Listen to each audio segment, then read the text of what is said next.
So before we get into today's episode, just want to tell you about the Alcohol-Free Revolution community. So we started this back in November and it's just been fantastic. It's a group of people getting together midday every Monday on a Zoom call and just celebrating an alcohol-free lifestyle. It's not AA, it's a community of people who are all moving in the same direction and just celebrating what it's like to be alcohol-free. We've also got people in there as well who are sober curious. So it's about generating motivation and, trying to get people off the fence about, should I take a break? Should I not? Come join us. It's completely free. Meet some other people that are doing it. And it's just a really great positive experience. If you want to get involved, you just need to drop us an email with the word community to info@thealcoholfreerevolution.co.uk. If you need to get that address again, it's in the show notes. If you enjoy the pod, and this is really important, if you enjoy the pod, please like and subscribe. It really helps to shift us up the ratings, reach more people and impact more lives. That is our mission for our second year, as we are now moving into our second year of the pod. Our mission is to get up those ratings. So if you haven't done it yet, jump on, like and subscribe and follow the pod, and that will make a huge difference and help us to get bigger, better guests in the future. Please help us. Now, on with the show.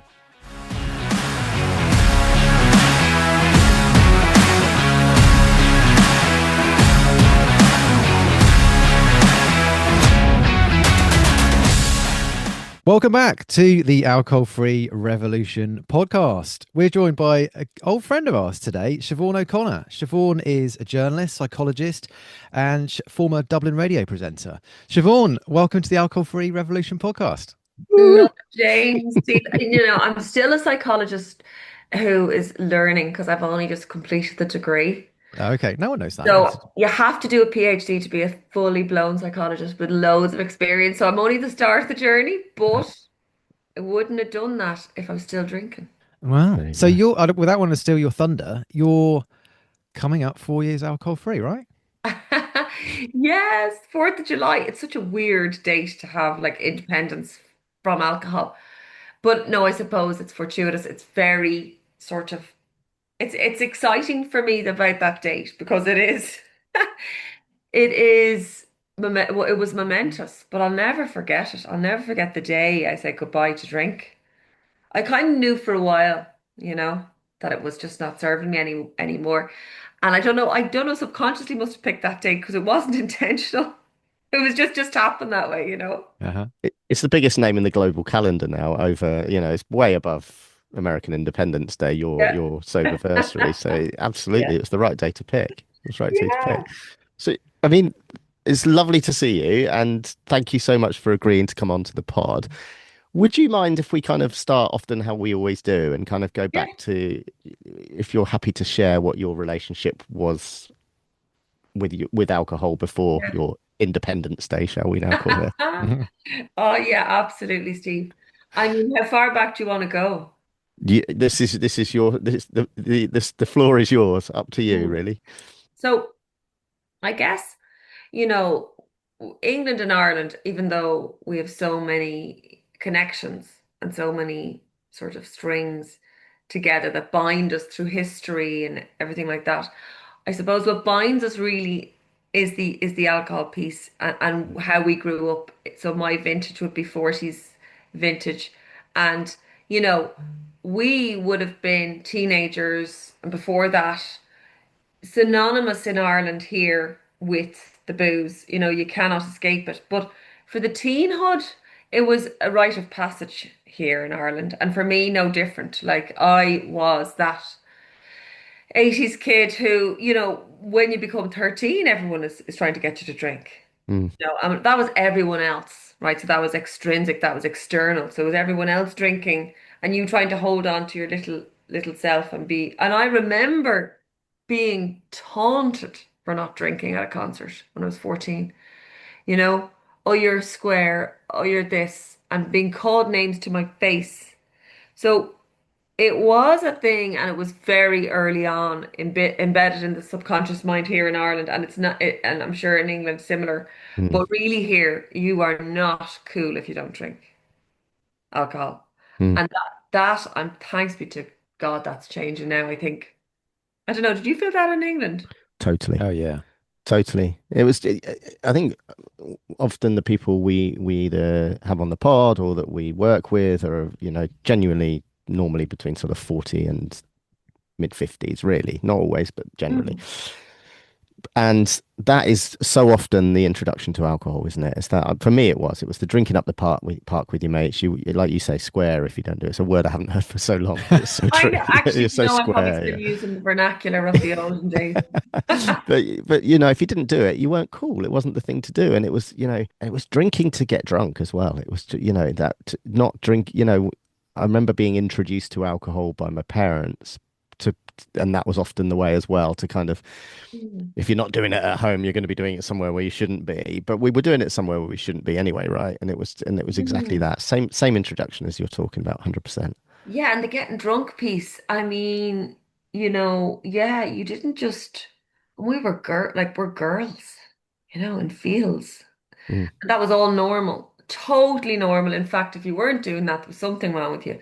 And I yeah. remember that being othered at the concert. And I remember having an absolutely amazing time at the concert and standing firm with my friend. Both of us didn't drink, and we were together in this.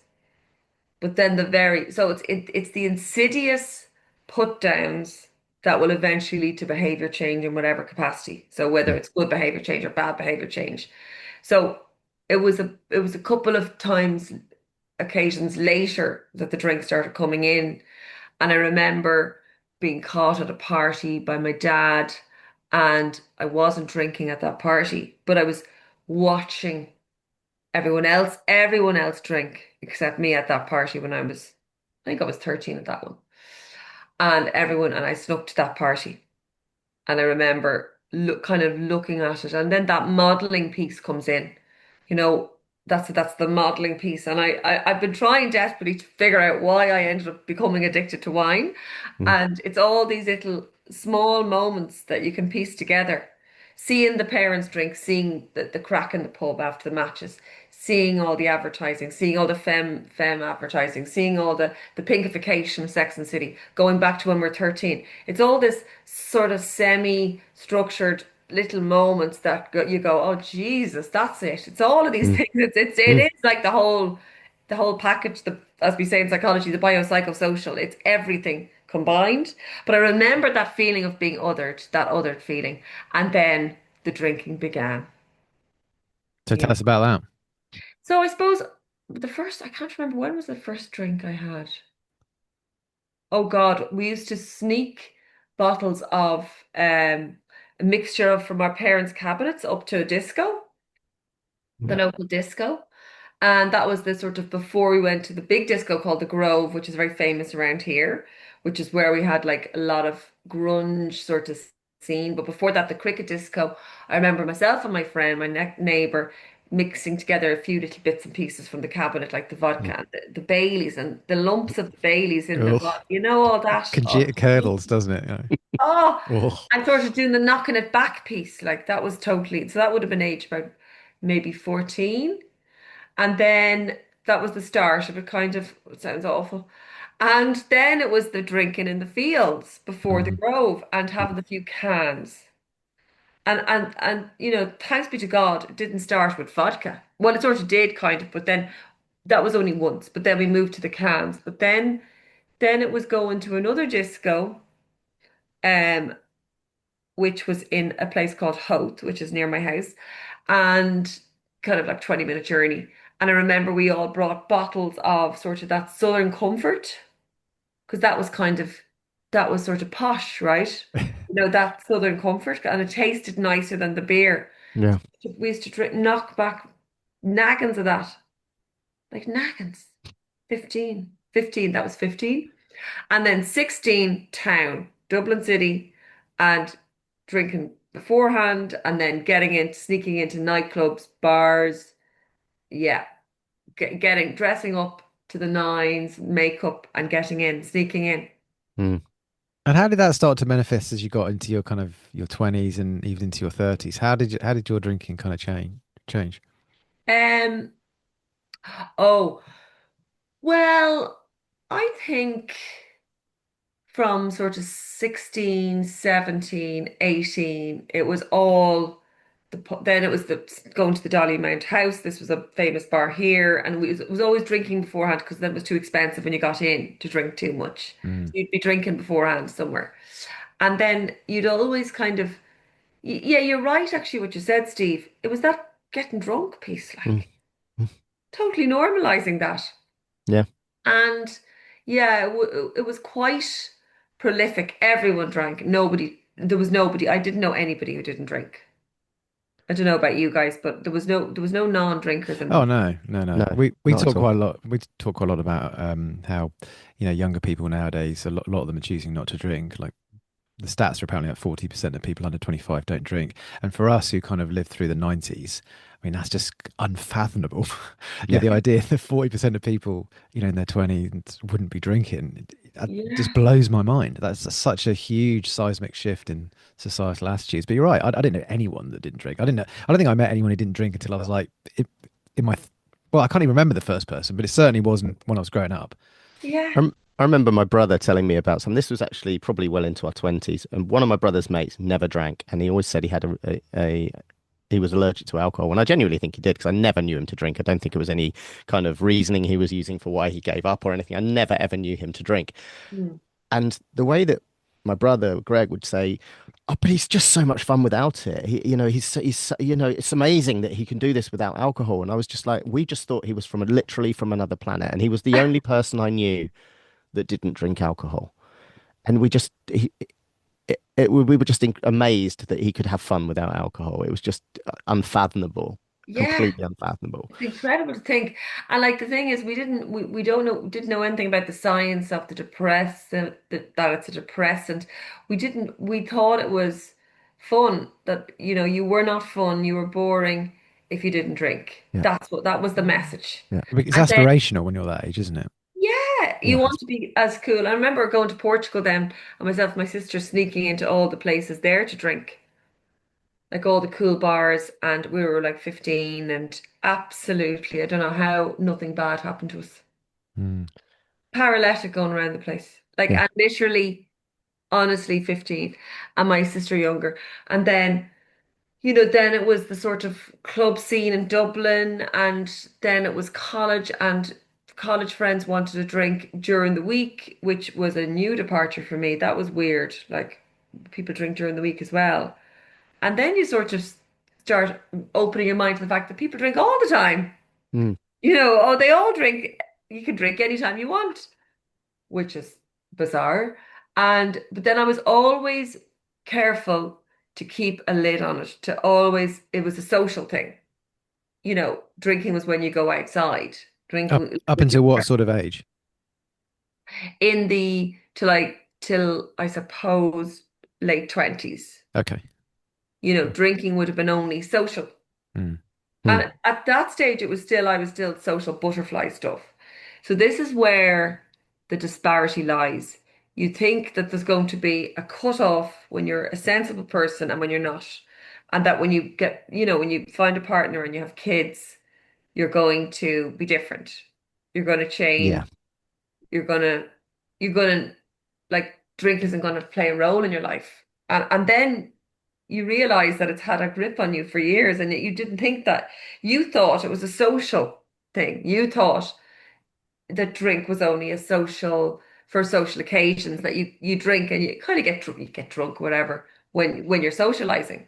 But you don't actually think that it's going to be as easy then to change your relationship with it when you're a serious person. And I think that's why wine o'clock, 5 o'clock for mammies comes in. Yeah. And then there's all the legitimization of it, that piece when you're a bit more grown up and you have your own kids. And then the I deserve piece. I'm wrecked from the domestic crap and therefore I deserve the wine. So it's Yeah. funny, isn't it? And it can just creep up on you fast. It's incredible, and it creeps into events where you just think alcohol really has no place. Like baby showers, first birthdays, anything that Yeah. as a dad as well, things that involve kids. When did a first birthday party need to have alcohol? Oh, I It's just know. It's it's so that shift. It just follows you, right? Mm. yeah, it's really funny how you don't think it grips you. And I remember saying to people, "Oh, you can't ask an Irish person not to drink," and like feeding into the James Joyce stereotype, feeding into the paddy whackery, even writing about, booze is the Irish solution to the Irish problem, even writing about that in my opinion pieces, and still not joining the dots that maybe I could develop a problem because you don't just arrive at the problem. Mm. Problem is very slow burn Mm. Mm. until it's not, until the crack went wrong. That's what I always call it, until the crack went wrong. And Mm. if anyone is listening from America, crack in Ireland is CRAIC and it means fun, oscailga, which is Irish. Because some people say, what, the crack? But Especially American listeners are going to wonder, this isn't yeah. that kind of podcast. We don't discuss Not that cracking. kind of crack. But no, I mean, the thing is, like, I really cannot, I actually thank it for the fact that I became addicted. Because if I didn't reach that point, I would still be having the odd weekend with drink, like most people I know in the inverted commas normal drinking scene, because there's any drinking normal really. But, you'd be still caught in that Saturday night. And then Mm. where's your Sunday? Like Mm. I started, do you know what I mean by that? Like Yep. if you don't really reach a bit of a low with it, how are you going to reach to these highs? And obviously now that I don't drink 4 years on, the highs are really high and the lows, you still feel them. But there's never a hangover. I mean, it's Mm. just so worth it. Mm. Yeah, I think yeah, you what you mentioned there in terms of the highs and the lows.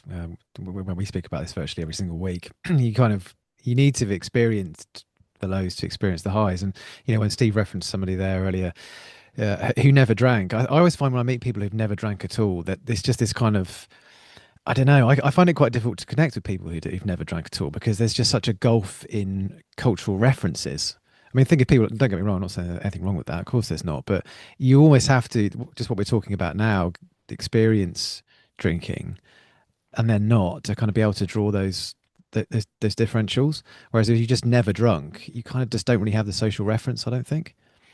Yeah, and you don't really like you have to kind of actively create your life now. Mm. That's the only thing. People call it hard work, but I reframe that, co-creation. And without sounding, Jesus, that sounds very spiritual. That just came out.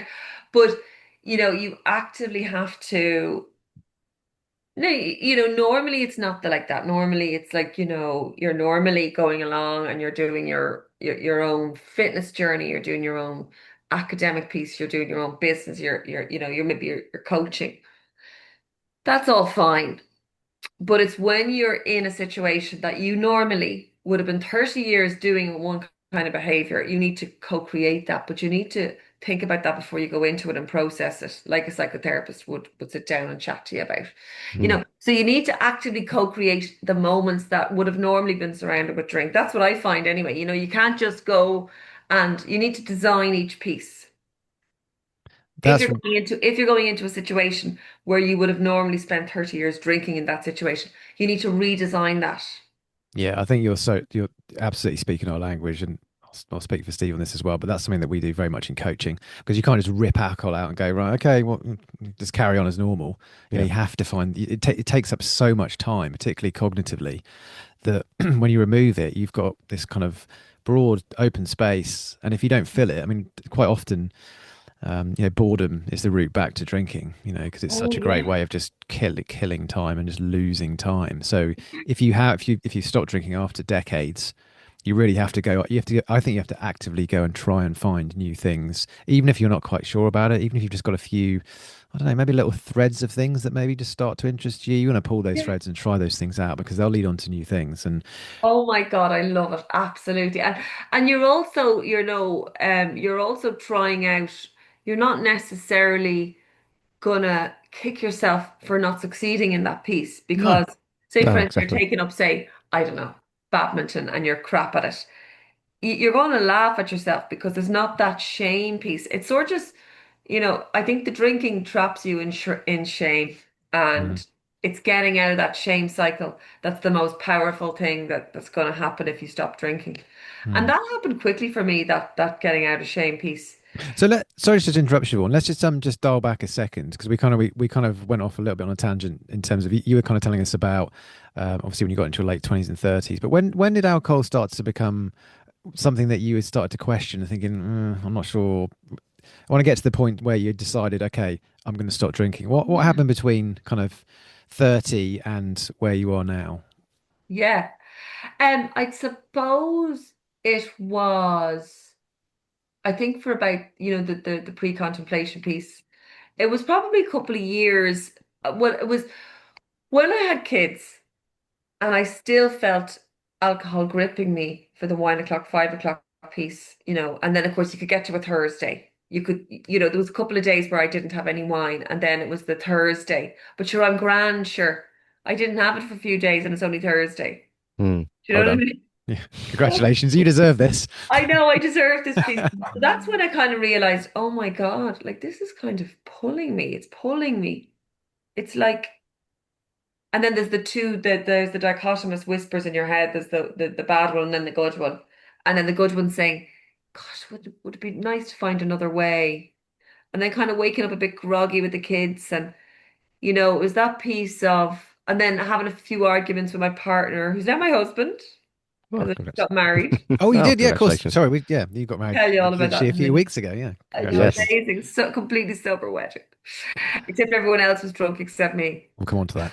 That's mad. No, they weren't all drunk actually. John stayed he barely had any drinks. But anyway, sorry, so I digress. So yeah, so when when you're a mammy, like, the I deserve piece, the wine, we had a boob group, right? I know it sounds very spicy, guys, but it's I not. was going to say, where can I join? We all leant forward. What? Sorry? A what? Sorry. I was part of this boob group. Anyway, no, it was a breastfeeding group. And we'd like, we kind of developed then into, we stayed in touch and then we'd have a glass of wine together. Then it became the sort of wine club. Mm, Do you know what I mean? 1 o'clock. So Mummy, like wine mummy club wine just culture. becomes, the mammies deserve it. And like it's even written on the nappies, like, I wine, the bibs, for the kids. Uh, Mm, Mammy needs wine or I wine if you That's don't have your wine. So it's all that sort of insidious marketing that's all around for women. that's shocking, isn't it? I've never heard that before about the yeah, no, bibs. it's unreal. But That's they're all over the unbelievable. place, those Yeah. bibs, That's yeah. And like shocking. basically, they actually have the vino. They used to have it years ago before they had all those like barricades up around alcohol. They had it really near the nappy aisle. So they're sort of they're trying to sell it to mammies, the I deserve piece.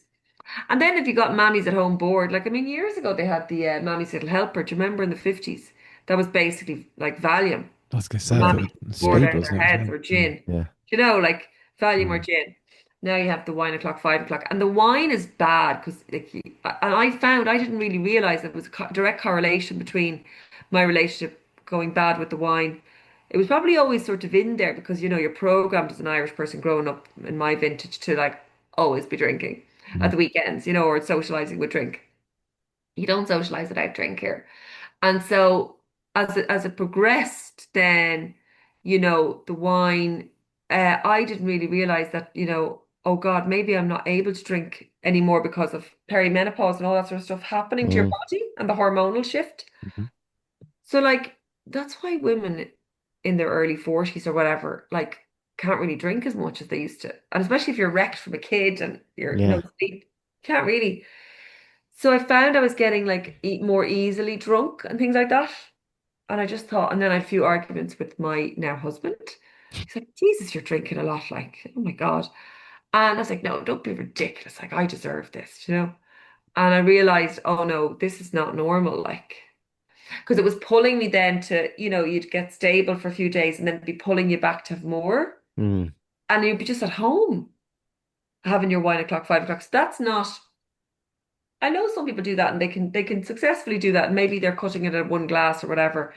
But I was never the one glass type.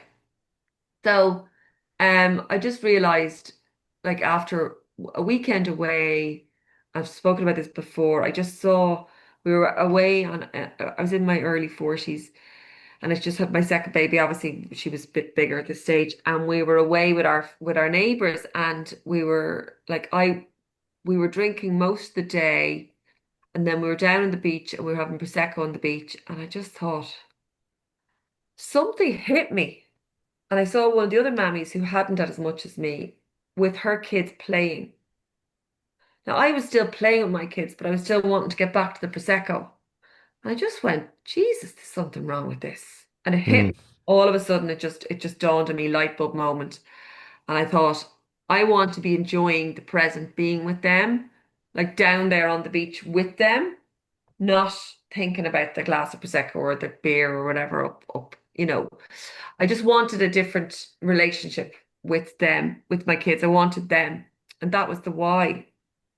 So that was my why. All important Realizing why. that I wanted to fully engage and be present with them and not have the lure of, you'd be at the park, the playground, and people would say to you, "Oh, geez, dying for the glass of wine later." So you're sitting there with your kids, trying to enjoy the bit of crack with them in the playground, and you're thinking of the wine later.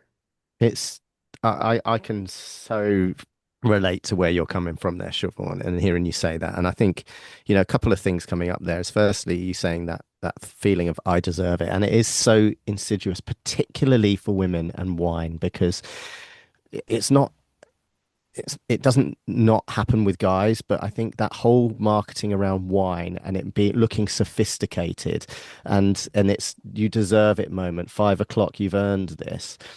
There isn't necessarily, I believe I'm being really general here, but for the most part with guys, it's beer. And Beer. but for women, suddenly all of a sudden you're now stepping up to wine. It's twice the strength. It's pushed at you. Prosecco's um, classy.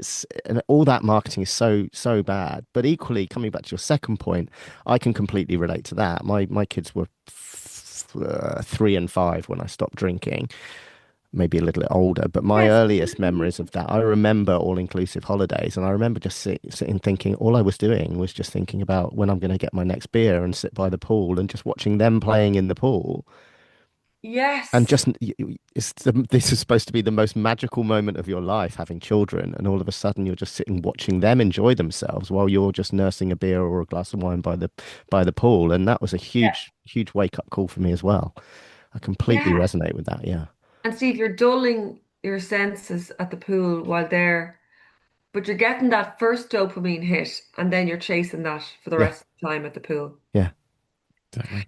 Yeah, and to be honest, I just like it was entrenched then with the kids, the small kids, Yeah. have a drink and Mm. enjoy them more. That's everywhere. It's Yeah. still in those all-inclusive holidays. And for people who didn't reach the point of no return with alcohol, I think maybe it's fine. Like I'm not judging that. But for me, I just thought I can't do this anymore. I just need to find another way. Mm. And So there was no cognitive dissonance then. As soon as there's no cognitive dissonance in your head, you're golden. Yeah. yeah. Problem is that half wanting and half not. There was probably a good few years really. Can you Of, just for the benefit of anybody who's not familiar with the term cognitive dissonance, can you just explain what that means? oh yeah, so it's two opposing thoughts going on at the same time. Hmm. So for instance, that's the easiest analogy is cigarettes. So I really hate smoking. So this is me now. I'm walking along, going to the gym, thinking, that's it. I am never smoking again. It's disgusting. It ruins my lungs. I'm never ever smoking again. That's it. Smoking is gone. Then 6 hours later, you're sitting down after a really stressful day at the office. Oh my God, I really deserve a cigarette now. I know it's bad for my health, but for God's sake, I deserve it. I'm wrecked. No, no, I can get on to fitness tomorrow. Go away, fitness. I'm fine. I deserve peace. I deserve a Mhm. cigarette now. So it's two opposing thoughts about one thing going on at the same time in your head. A lot Mhm. of people Yeah. have it would say chocolate as well. The red zone, 10 o'clock, 9 o'clock, you're on the couch watching an episode and I'm going to eat this chocolate bar. I deserve it. And then roll the tape forward, 9 o'clock. Oh my God, quickly hit the gym. I I'm think going it. to lose a stone. I think it's gonna. I think it's how a lot of people who are generally really healthy in other aspects of their life can kind of rationalize why they drink, because they might be, well, I go to the gym, I eat well, I go to bed on time, but I drink because it helps me relax, or I drink because it helps me socialize. It's finding a convenient. It's the way that the brain fits this thing that doesn't fit into the rest of the landscape of who Yeah. you are and your values. And you Yes. see this all of the time with alcohol. People who are otherwise, you know, got everything going on. They've got everything dialed in pretty well, but they still drink. And it doesn't. When you look at them from a distance, you think that doesn't really make sense. That doesn't kind of fit with your brand, if you like, because you're a healthy person, but you Yeah, still drink, and it's because of cognitive dissonance. It's because of your brain it manufactures a narrative that enables you to continue drinking. It might be where it helps me switch off, or helps me fit in, helps me socialize. It's absolutely. such an interesting phenomena. And the brain loves what's familiar. Yeah. Mm, So, and it loves shortcuts, like heuristics, we call that, when it mm. cuts really Heuristic fast bias. to the next thing. And like, I remember that specifically, James, actually. I remember getting up for the gym at 5:30, specifically doing that on purpose so that I could then justify at the weekend. And I do that for 4 days. And then at the weekend, then what are you talking about? Try and net it I am off. brilliant. I Yeah. am so deserving this. So yeah, but then deep down knowing, and then that also that whole cognitive dissonance teams up with societal norms and who your crowd are, and you don't have to as well when you're choosing, an alcohol-free life. You don't have to eliminate friends, but at the start you might be wiser to sort of protect your own sobriety at all costs. If you were over drinking, I mean, I know that we talk about middle lane drinking, we talk about over drinking, and what is that really? Yeah, Gray exactly. area drinking. Like if it got bad, if you're going to be around the people who, love to booze, and they talk about it incessantly, people as well, people love to talk about the ritualistic tendencies of it. So they'll love to say, we just have the one or two. That was the problem. So at my wedding recently, I had to laugh, I really did. I was the only one. Like, and this is hard. This is not easy. But by designing this type of life that I knew I had to put it in place what I was going to do at each moment of my own wedding. Because I knew that it was going to be everywhere. I was the only one not drinking at my wedding, except the children weren't drinking. And they had a great time, right? For the And 13-year-olds I were. had an Yeah. absolute ball at the wedding. It was amazing. Amazing. But like each moment I was crafting as I went, but I'd already planned it beforehand because you cannot leave anything to chance. And then at the very end, I saw one of my guests going past. It was a free bar. One of my guests going past with a glass of, what's the orange drink called? Aperol. Aperol Spritz. Apparel. The epitomization of relaxation in the brain was familiar from years ago. And she looked fabulous, darling, and she was wandering out with her Aperol spritz. And it was the end of the night, and I was a bit feckin' tired. And don't do that to yourself. Get out of Dodge. And the little monkey on the shoulder called me. This is 4 years on almost. Nobody'll notice if you have that orange drink. Wow. So I grabbed the kids. I didn't give a shite who wanted me to do the last dancing song or whatever. You know the way, people. Come on! Well, there's one more song. I grabbed my two girls and I had my keys to the car because I was up with the villa. The villa was up the road. We were getting married in this beautiful beach setting. It was phenomenal in Portugal, in the Algarve, in a place called Armasa de Pera, beach in Porches, with our gorgeous friend who had a gorgeous restaurant there. And it was all so the ceremony was on the beach. Then the wedding was on the beach, and then the wedding, dinner and after part was in this gorgeous restaurant. And then there was dancing and then there was singing, and even I sang sober and everything. It was all crafted to perfection. But then the very end, 12:20, that little monkey. Nobody will notice if you have that orange drink. This voice out of nowhere Mm. came in. So I said I didn't care. I just grabbed my girls and I just said, I'm going home. I'm going, gone, gone. And just got them into the car. Now, I wouldn't have ever drank that drink. The point is the creating the whole day, designing out your whole day. It was absolutely fabulous. I remember every single minute of it. But just that you have to be slightly vigilant, I feel, because I don't want that little voice coming in. Mm. Mm. Not that you'll act on it, but it's just that when you've designed your life to not have that little voice anymore, Yeah. that's why, like that whole week was people drinking all over the place for that week. it wasn't just the wedding day. Yeah. It was the whole week of people drinking around me, and in the villa. So you just gotta, it's the co-creation with yourself piece. It's the being vigilant piece. It's just remembering that any time that little bastard could come on your shoulder, like, I mean, The like, wine witch. So yeah. just rewinding a little bit, Siobhan. What actually made you want to go alcohol free in the first place? Was there a particular moment, or was it just something that was kind of starting to grow in you, like a growing awareness that I'm not sure I want to keep doing this, or how did it come about? Why did you take that decision? Yeah, so as I was telling you, the beach moment. So that was the insidious sort of moment With the where kids. the kids and So that was the actual the realization at that point that yeah, and I'm gonna. it was on for a while before that. Like it was kind of always at me. You know, I don't know. I was just really realizing that I've got to find a better way. When you get to a point where it's taking away more than it's giving Yeah. of your next day, the grayness, being trapped in that black and white TV is longer and longer. You're in that black and white movie for longer than you're not.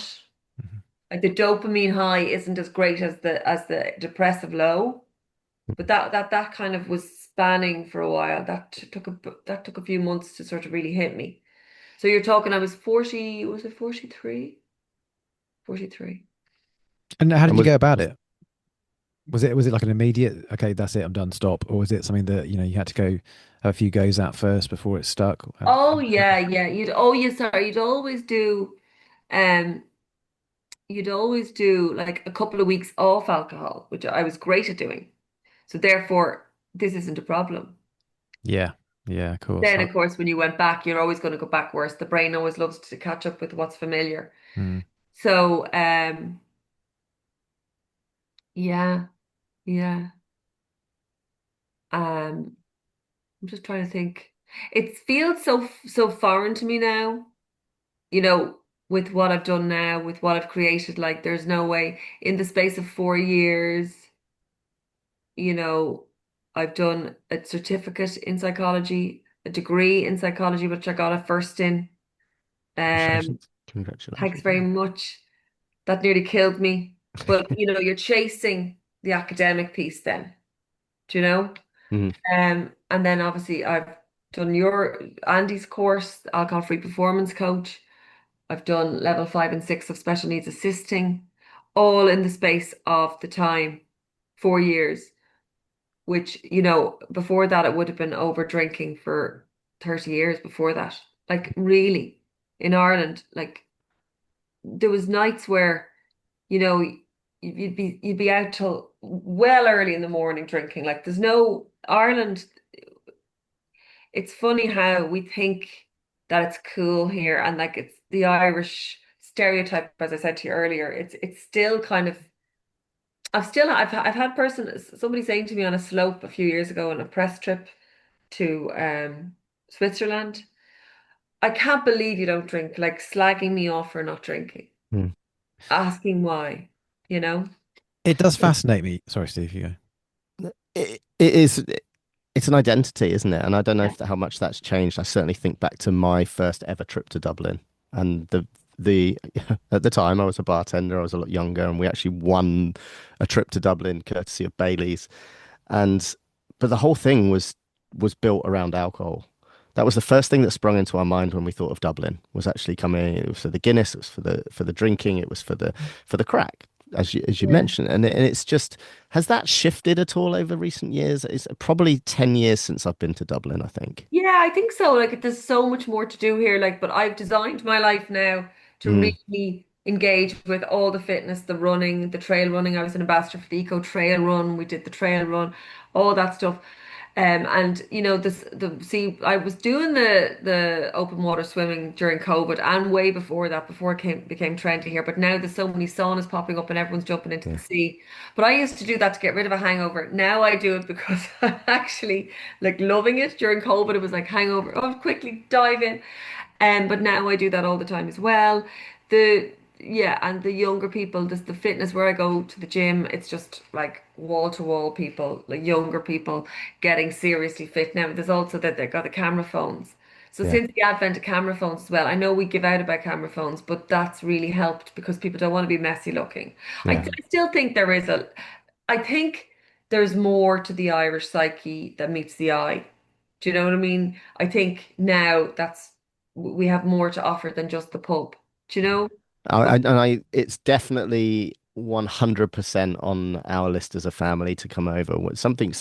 I, we bought a or I bought a motorhome primarily with a lot of the money that I'd saved from alcohol over the last 5 years, and we've taken it up now around the north coast of Scotland, and it is definitely on our list to come over to Ireland, and you're speaking my language with the trail running as well, and I'd love to get over and explore some of the trails out there. But it's such a beautiful part of the world, and it's I think it's a shame thinking back to the times when I've gone that my immediate thought is that, oh, we go there because it's drinking.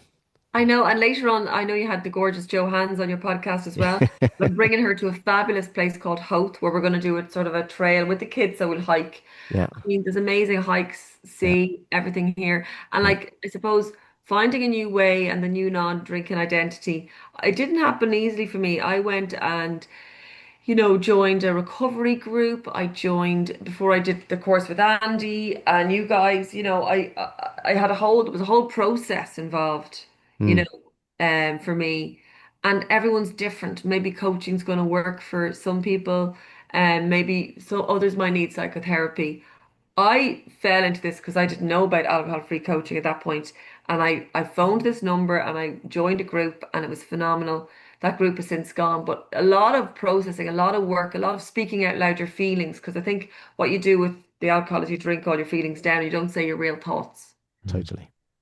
And now I say my real thoughts, and it's none of my business what the reaction of others is. People pleasing, you have to let go of people pleasing. Pleasing is wrapped up in drinking, I think. I'm working with somebody at the moment who's Irish, and I'm really kind of fascinated by the differences between drinking culture in the UK and Ireland. And you referenced it at the beginning there, Siobhan, in that we're kind of quite similar in the UK and Ireland. Drinking culture is very, very heavy, but it does seem to be another level in the way that people perceive Irish people when it comes to drinking. It almost, you kind of touched upon it earlier yourself, it's almost expected, or certainly Irish people think that it is expected of them. Um, what what do you put that? Well, two questions really. Firstly, what do you put that down to? And secondly, what advice would you give to Irish people who are questioning their relationship with alcohol but do feel trapped in this identity that, well, I'm Irish, so I've got to drink? Can you talk a little bit about that? Well, the 0-0s have really helped. I know they're massive in Ireland, aren't they? Particularly Guinness. Huge, yeah. Heard that. And like, I think as well, regardless of how old you are, I think your identity, unless you actively work to shift your identity and you have to tell yourself, I'm the type of person, I'm the type of person, and you've got to surround yourself with, first and foremost, um, activities and ideas and people that are in line with your thinking. So that might be finding a new sober friend for a while. You just need to protect yourself in that piece. The people who always drank with you in the same place that you drank with them, by you turning up and just having, a sparkling water, it's not really going to cut it. You would have to turn up somewhere else with them. Bring them with you. Just say, look, for a while, I'm just going to have to say no to the pub. But for now, if you'd like to meet me, can we go for a swim? Can we go for a hike? Can we go for a walk? And whoever turns up, they're going to be your people. The ones who don't, Yeah. well, Hmm. the answer's obvious. Yeah. So I think you just need to basically protect yourself at all costs if you are trying to do this new identity. And by new identity, it doesn't mean letting go of all your friends. It just means meeting yourself where you are at currently and trying to, not too hard, like just, you can still keep relationships going, but just tell them where you want to meet them. Mm, That's the first bit of advice. Second thing is, there's a lot of language and rhetoric around drink here, you know, and I think at the start of this journey, I was so angry about it, you know, and that's fine for a while, but you have to allow yourself that anger, but maybe don't say everything that's in your head out yeah. loud. I think I did at the beginning. And I think Yeah. I'd say I bored the you know what off some of my family. But Yeah. I think people are more open-minded now, James and Steve, about this journey of non-drinking identity. And I think, you know, it's surprising how your friends who you thought they were complete and utter, party animals, how they're all now calming down, most of them that I know, and are like wanting to do other things that aren't necessarily drinking. Oh God, So you're so right, Sean. Yeah. you can So right. actually start your own movement and people will join you and then you'll find new people as well. Yeah. And not everyone drank like we did. No. Do you know what I Uh, mean? They didn't. I can't quite believe how much I could drink a lot compared to most moderate people. I mean, and I suppose during the wedding for the 10 days when I was away, I was brilliant during that ritual of the wedding and everything and creating new family rituals and everything. It was when I met my college friends on the beach and they were sitting there in this idyllic setting, having one glass of wine. Just the tears came. I started bawling because it's you might get through a big event and you're all geared up for that big event and you're putting all your energy into the co-creation of that event and you're Mhm. designing your own life and you're designing and you're designing and then something might hit you and you're not ready for that. So my advice is just be really kind to yourself. And when you're having those moments where you're going to meet friends and they're just having the one, it's just that one that might send you over the edge because that's the one we all wanted to just be having. mhm. So I love when people say, "Oh, but we're only having one or two." That's the point. I would have liked to be that person, Yeah. but I Okay. never Yeah. was. Yeah. You know what I Exactly. mean? So Yeah. that's my final sentiment. So just protect yourself in it, and I suppose chase sobriety like you chased the jar, and then you'll stay out of the jar. I love that you brought to the table, about that other people are probably thinking about it as well, and that's kind of quite normal when you get into your 40s. Because I feel like Steve and I are banging that drum every single every single Yeah. week. Yeah.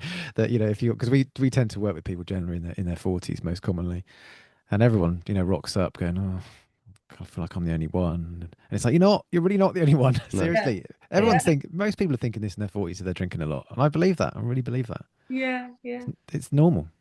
Yeah, people's eyes Absolutely. eyes are definitely opening to it at 100%, and it's just there's definitely a shift, and it's interesting to hear that's happening over there as well.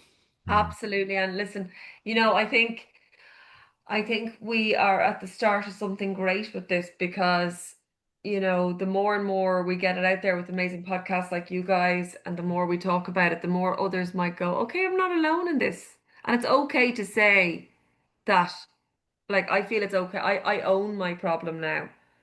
And, I own the fact that this is now, I feel as much as I can. It's still a co-creation piece, it's still a design piece, but I do feel recovered in this because of all the work I did. And the work sounds too worky. I think just basically creating new memories, new imprints, new ideas of what your rituals are.